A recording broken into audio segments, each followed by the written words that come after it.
श्री राधा वल्लभ श्री हरिवंश। आज हमारे श्रीमद् भागवत का 109वां पाठ है, जिसमें कि राजा राहुगढ़ को भरत जी का उपदेश। जड़ भरत ने कहा, राजन, तुम अज्ञानी होने पर भी पंडितों के समान ऊपर ऊपर की तर्क वितर्क युक्त बात कह रहे हो, इसलिए श्रेष्ठ ज्ञानियों में तुम्हारी गणना नहीं हो सकती।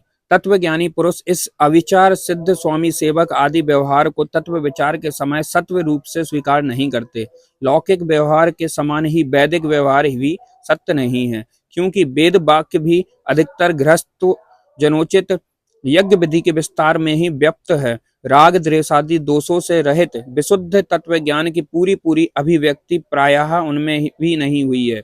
जिसे गृहस्थोचित यज्ञादि कर्मों से प्राप्त होने वाला स्वर्ग आदि सुख स्वप्न के समान हे नहीं जान पड़ता, उसे तत्व ज्ञान कराने में साक्षात उपनिषद वाक्य भी समर्थ नहीं है।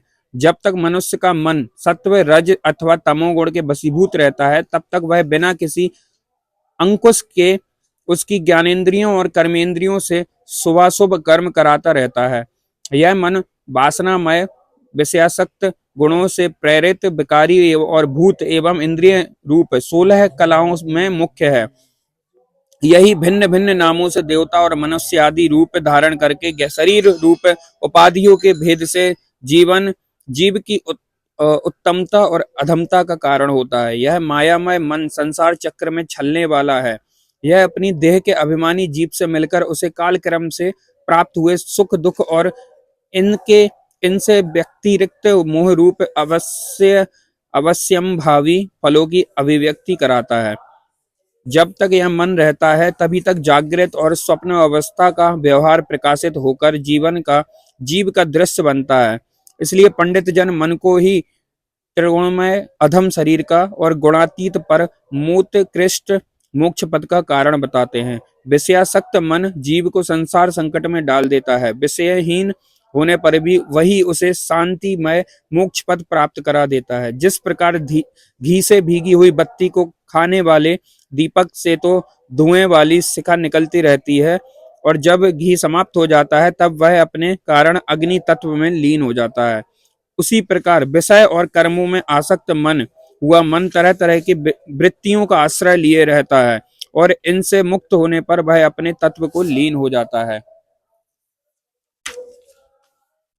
बीरवर, 5 कर्मेंद्रियां, 5 ज्ञानेंद्रियां और एक अहंकार, ये 11 मन की वृत्तियां हैं, तथा 5 प्रकार के कर्म, 5 तन्मात्राएं और एक शरीर, ये 11 उनके आधारभूत विषय कहे जाते हैं। गंध, रूप, स्पर्श, रस और शब्द, ये 5 ज्ञानेंद्रियों के विषय हैं। मल त्याग, संभोग, गमन, भाषण और लेना देना आदि व्यापार, ये 5 कर्मेंद्रियों के विषय हैं। तथा शरीर को यह मेरा है इस प्रकार स्वीकार करना अहंकार का विषय है। कुछ लोग अहंकार को मन की 12वीं वृत्ति और उसके आश्रय शरीर को 12वां विषय मानते हैं। ये मन की 11 की द्रव्य विषय, स्वभाव, आशय, संस्कार, कर्म और काल के द्वारा सैकड़ों, हजारों और करोड़ों भेदों के परिणत हो जाती है, किंतु इनकी सत्ता क्षेत्रज्ञ आत्मा की सत्ता से ही है, स्वतः या परस्पर मिलकर नहीं है। ऐसा होने पर भी मन से क्षेत्रज्ञ का कोई संबंध नहीं है। यह तो जीव की ही माया निर्मित उपाधि है। यह प्रायः संसार बंधन में डालने वाले अविशुद्ध कर्मों में ही प्रवृत्त रहता है। इसकी उपर्युक्त वृत्तियां प्रभाव रूप से नित्य ही रहती हैं। जागृत और स्वप्न के समय वे प्रकट हो जाती हैं और सुषुप्ति के में छिप जाती हैं। इन दोनों में ही अवस्थाओं में क्षेत्रज्ञ, जो विशुद्ध चिन्ह मात्र है, मन की ही इन वृत्तियों को साक्षी रूप से देखता रहता है। यह क्षेत्रज्ञ परमात्मा सर्वव्यापक जगत की आदि कारण परिपूर्ण अपरेक्ष स्वयं प्रकाश अजन्मा ब्रह्मादि का भी नियंता और अपने अधीन रहने वाली माया के द्वारा सबके अंतःकरण में रहकर जीवों को प्रेरित करने वाला समस्त भूतों का आश्रय रूप भगवान वासुदेव है। जिस प्रकार वायु संपूर्ण स्थावर जंगम प्राणियों में प्राण रूप से प्रविष्ट होकर उन्हें प्रेरित करती है, उसी प्रकार वह परमेश्वर भगवान वासुदेव सर्व साक्षी आत्म स्वरूप से इस पर संपूर्ण प्रपंच में ओतप्रोत है। राजन, जब तक मनुष्य ज्ञानोदय के द्वारा इस माया का तिरस्कार कर सबकी आसक्ति छोड़कर तथा काम क्रोधादि 6 शत्रुओं को जीतकर आत्म तत्व को नहीं जान लेता, तब तक वह आत्मा के उपाधि रूप मन को संसार दुख का क्षेत्र नहीं समझता।